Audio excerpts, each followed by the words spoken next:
오늘은 사순절 두 번째 주일입니다. 이번 사순절에는 예수 그리스도를 이 땅에 보내주신 그 하나님의 마음을 또 저희들이 깊이 묵상하는 그런 시간을 가지고 있습니다. 지난주에는 첫 번째 시간으로 그 하나님의 구원에 대해서 은혜를 나누었습니다. 하나님께서 우리를 구원해 주셨다라고 하는 이것은 무엇을 의미하는 것입니까? 첫째로 하나님의 구원은 하나님께서 우리를 사망의 길에서 불러내신 것이고, 둘째로 하나님의 구원은 우리를 참된 복의 자리로 인도하신 것을 말하면서, 마지막으로 하나님의 구원은 우리를 사명자로 불러주셨다는 것을 깨닫는 것이라고 지난 시간에 저희들이 함께 말씀을 나누었습니다. 오늘은 두 번째 시간으로 하나님의 사랑에 대해서 말씀을 나눕니다. 우리나라 대중가요 가사 가운데서, 그리고 특별히 트로트 가사 중에서 가장 많이 등장하는 단어가 무엇이겠습니까? 사랑이라고 하는 단어예요. 한국 대중가요 앨범 6,000곡을 빅데이터로 분석한 결과 사랑이라는 단어가 43,356회로 가장 많이 등장했더라는 것입니다. 사랑은 아무나 하나, 사랑은 눈물의 씨앗, 사랑의 트위스트, 사랑만은 않겠어요. 사랑의 불시착, 풀립사랑, 조약돌 사랑, 짝사랑. 사랑을 쓰려면 무엇으로 써야 합니까? 1번 만년필, 2번 볼펜, 우리 학생들은 모를 거야. 3번 연필. 뭐로 써야 될까요? 연필로 써야 돼요. 전영록의 사랑은 연필로 쓰세요. 이렇게 전부가 다 거의 사랑을 이렇게 대중가요가 수없이 노래하고 있다는 것입니다. 우리나라만 그럴까요? 1960년대 이후로 빌보드 차트의 연말 핫 100곡 리스트에서 가장 많이 나온 단어들을 이렇게 조사를 해보니까요, 베이비 또는 머니, 홈 이런 단어와 함께 love라고 하는 단어가 4위 안에 들었어요. 그러니까 우리나라뿐만 아니라 해외에도 외국에서도 우리 인간이 살아가는 곳에는 어김없이 사랑을 노래하고 사랑을 표현하고 사랑으로 그림을 그리고 사랑으로 드라마도 하고 예술을 통해서 모든 종류의 그 인간의 사랑을, 숭고한 인간의 사랑을 표현하고 있더라는 것입니다. 하지만 오늘 저희들이 기억해야 할 사랑은 이런 인간의 사랑보다도 더 숭고하고 더 가치 있는 사랑을 말합니다. 죽어서 생명을 낳는 사랑입니다. 그것도 영원한 생명입니다. 세상에는 살아야 생명을 유지할 수 있습니다. 죽으면 끝이에요. 죽어서 생명을 낳을 수가 없습니다. 생명이 생명을 낳고 죽음이 죽음을 낳습니다. 이게 세상의 질서입니다. 하지만 영원한 생명이 죽음에서 나왔습니다. 그 죽음은 누구의 죽음입니까? 예수 그리스도의 죽음입니다. 우리를 구원하기 위해서 주님께서 십자가에 못 박혀 죽으심으로 우리가 영원한 생명을 얻었다는 것입니다. 이 생명의 근본적인 배경과 바탕이 무엇입니까? 바로 하나님의 사랑입니다. 오늘 본문은 이 사실을 너무나도 생생하게 우리에게 말씀합니다.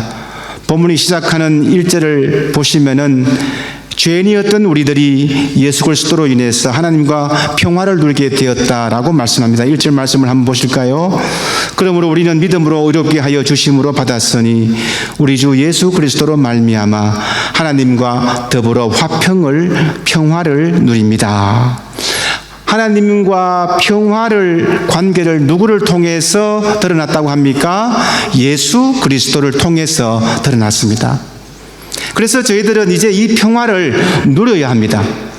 본문에서 하나님과 평화를 누리자고 했는데 이 말씀은 평화를 즐기자라는 뜻이에요. 하나님과의 평화는 소유하는 것이 아니고 내가 즐기는 것입니다. 이 평화를 누려야 합니다. 다른 것을 우리가 누리면은 조금 거만해 보일지 몰라도 이것은 잘못된 욕심이 아니에요. 하나님과의 평화의 관계는 우리가 충분히 누리고 즐겨야 할 것입니다. 왜 그럴까요?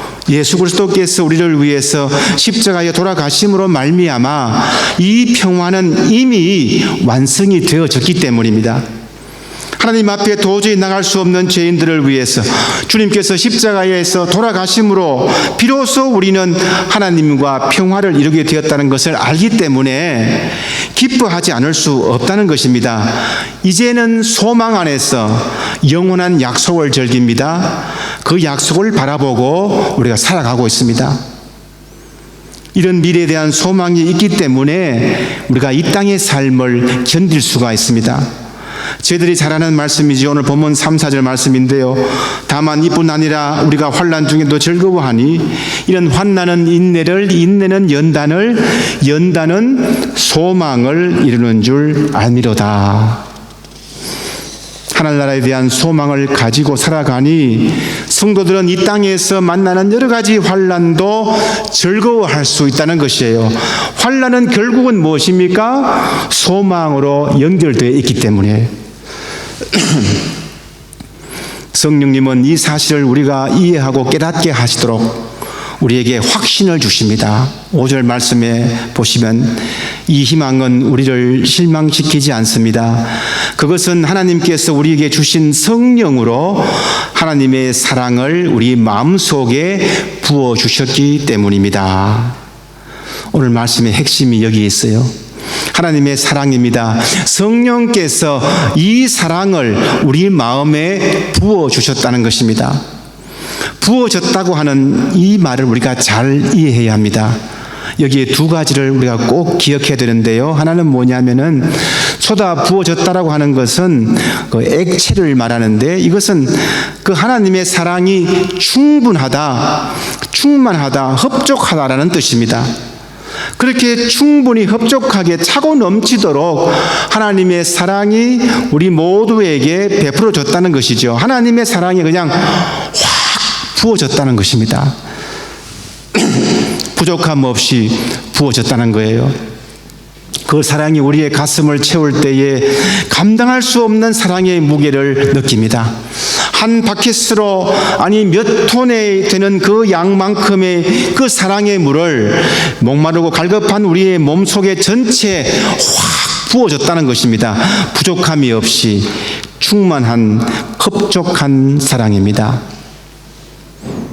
저희들이 카카오톡에 그 이모티콘을 많이 사용하지 않습니까? 그 중에도 감사와 사랑을 이렇게 표현할 때에 이 하트 모양을 이렇게 많이 사용합니다.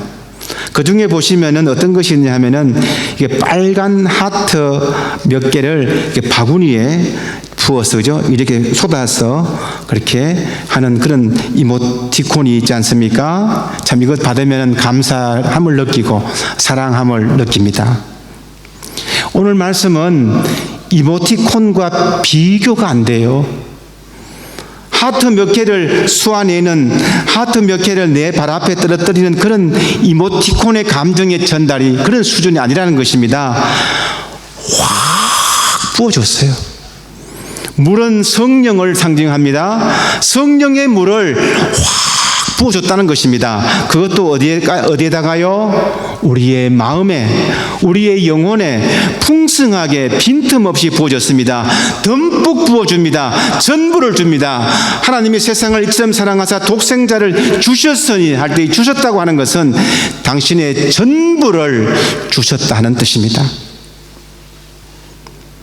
또 한 가지 하나님의 사랑이 우리 마음에 쏟아 부어졌다고 하는 것은 이 표현은 수동태라고 하는 것을 우리가 주목해야 됩니다. 다시 말하면 이 말은 하나님의 사랑에 대해서는 우리가 한 것이 없다는 거예요. 그 사랑의 주어는 하나님입니다. 그 사랑의 주체는 오직 하나님입니다. 그 사랑에 대해서 내 공로를 세울 근거가 전혀 없습니다. 십자가에서 예수 그리스도를 내어줌으로 하나님께서 먼저 시작하신 일이에요. 십자가에서 우린 하나님은 참으로 집요하게 죄인이요 고집불통인 저희들을 위해서 당신의 전부를 내어주셨습니다. 하나님의 끈질긴 사랑이에요.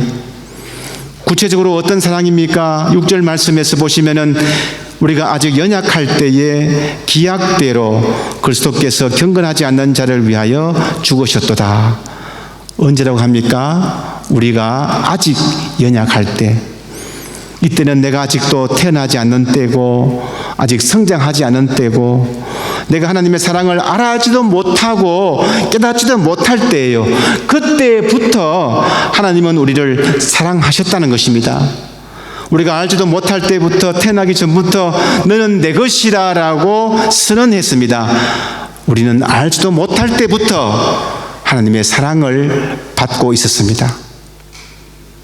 또한 어떤 사랑입니까? 8절 말씀에서 우리가 아직 죄인 되었을 때에 그리스도께서 우리를 위하여 죽으심으로 하나님께서 우리에 대한 자기의 사랑을 확정하셨느니라. 언제라고요? 우리가 죄인 되었을 때. 주님은 우리가 의인 되었을 때에 십자가에 못 박히지 않았습니다. 혹은 의인 되려고 노력할 때, 어루지고 있을 때 그렇게 죽으신 게 아니에요. 여전히 죄의 한가운데 있을 때입니다. 그때의 십자가를 통해서 하나님의 사랑을 확실히 증명해 버렸습니다. 또한 어떤 사랑입니까? 10절 말씀을 보세요. 곧 우리가 원수 되었을 때 그의 아들의 죽으심으로 말미암아 하나님과 화목하게 되었은즉. 우리가 하나님과 원수 되었을 때, 저희들이 하나님과 평화로운 관계에 있지 않을 때입니다. 여전히 하나님과의 관계가 뒤틀려 있을 때예요. 하나님께서 이렇게 죄인을, 경건치 못한 자를, 원수된 자를 위해서 아들을 보내주셨습니다. 그런 죄인들을 위해서 아들을 십자가에 못 박게 했습니다. 죄 없으신 아들을 죄인으로 만들고 죄인이었던 인간을 의인으로 만들어버렸습니다. 이건 말도 안 되는 일입니다. 인간적인 상식을 벗어납니다. 막무가내의 사랑이요, 우리를 향한 바보 같은 사랑이에요. 이것은 하나님의 사랑의 선제 공격입니다. 우리가 아직도 죄인 되었을 때에, 우리가 아직도 연약할 때에, 우리가 하나님과 원수 되었을 때부터 먼저 보여주신 하나님의 사랑입니다. 아무것도 아닌 저희들을 위해서 목숨을 내어주는 대책 없는 방식으로 하나님께서 우리에게 대한 당신의 사랑을 확정해 버렸습니다. 이 구원의 드라마는 오직 하나님의 인도하심으로 사랑의 하나님께서 주도하신 일입니다. 저희들이 지금 이 사랑에 듬뿍 젖어 있습니까? 하나님께서 이 사랑을 여러분과 저에게 확 이렇게 부어주셨는데 우리는 분명히 그것을 깨닫고 믿고 있느냐 하는 것입니다. 하나님의 사랑이 이렇게 우리 마음 구석구석이 채우고 있기 때문에 이 땅에서 일어나는 어떤 환난도 소망으로 우리는 성화시킬 수가 있습니다. 잠시 그 고통은 맛을 더해주는 향신료가 되기 때문에 우리의 환난 또한 즐거움이 되는 것이지요. 하나님께서 주도하신 이 사랑 덕택에 이제는 환난까지도 자랑할 수 있는 역설적인 여유가 생긴 것입니다. 어떻게 그럴 수 있었다고요? 하나님의 사랑이 우리 마음에 쏟아 부어졌기 때문입니다. 개그우먼 이영자 씨를 여러분 잘 아시죠? 이영자 씨, 원래 이름은 이유미 씨였는데 이유미로는 이렇게 웃기지 못하겠다. 영자가 더 웃기지 않겠습니까? 영자야, 나하고 놀자. 뭐 이렇게 해서 그래서 이영자로 바뀌었대요. 개그우먼이 되기 위해서 개그 시험을 8번이나 도전했습니다. 근데 다 떨어지고 마지막에 합격이 돼가지고 꿈을 이루고 되면서 연예인이 되었고 또 인기를 얻으면서 또 돈도 벌고 인기를 많이 누렸습니다. 그런데 문제는 자신이 그렇게 행복하지 않았다는 거예요. 남들을 웃기기는 했지만 여전히 자신의 내면은 언제나 공허했습니다. 어린 나이에 유명세와 돈을 벌었고 내가 최고인 줄 알았습니다. 하지만 인기가 떨어질까 늘 고민했고 남을 웃겨야 된다고 하는 강박감에 밤잠을 못 이루는 날이 많았어. 내 미래는 어떻게 될까 해서 점집을 찾아다니면서 점을 치곤 했다고 해요. 그런데 이영자 씨가 이제 예수님을 믿게 됩니다. 믿게 된 계기가 있는데요. 당시 SBS 관현악단장 김정택 장로님 때문이라고 합니다. 방송국에서 그분을 뵈면은 그분은 늘 이렇게 싱글벙글 늘 웃고 있었다는 거예요. 나는 이렇게 불안하고 두렵고 행복하지 않는데 미래가 불안한데 아니 저분은 어떻게 저렇게 매번 저렇게 웃고 지내고 있을 수 있을까? 그래서 방송국 회식 자리에서 한 번은 회식 자리에서 이제 물어보았답니다. 단장님, 제가 1년 내내 단장님을 쭉 뵀는데 어떻게 단장님은 그렇게 항상 싱글벙글 하세요? 그때 그 장로님은 이때 기회다라고 예수 그리스도를 소개했고 하나님의 사랑을 전했고 그리고 구원의 기쁨과 소망을 알려주었습니다. 세상에 처음 듣는 소식, 세상에 처음 듣는 그 사랑에 감격을 해서 몇 주 후에 영자 씨는 교회에 등록을 하고 또 얼마 안 돼서 오빠와 올케와 온 가족이 예수를 믿게 되었습니다. 그렇게 신앙생활을 하는 가운데 당시에 다이어트 비디오 파동을 여러분도 다 기억하시죠? 마음고생이 굉장히 많았다고 그래요. 그리고 그 일을 통해서 잘못된 부분은 하나님께 온전히 회개하고 돌아오는 계기가 되었습니다. 이런 고통과 어려움 겪으면서 오히려 더 열심히 교회 다니고 더 기도하고 열심히 하나님을 의지했습니다. 집사 직분도 받고 그리고 성실하게 신앙생활을 했습니다. 그리고 이런 고백을 합니다. 하나님께서 저를 무척 사랑하시는 것 같아요. 힘들 때마다 낙심하지 않도록 저를 꼭 붙잡아 주셨어요. 하나님은 정말 나를 사랑하시는 분이에요.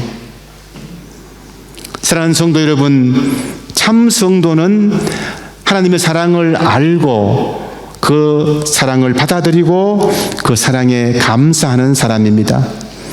오늘도 우리는 이 사랑에 감격하여서 예배 드리고 있습니다.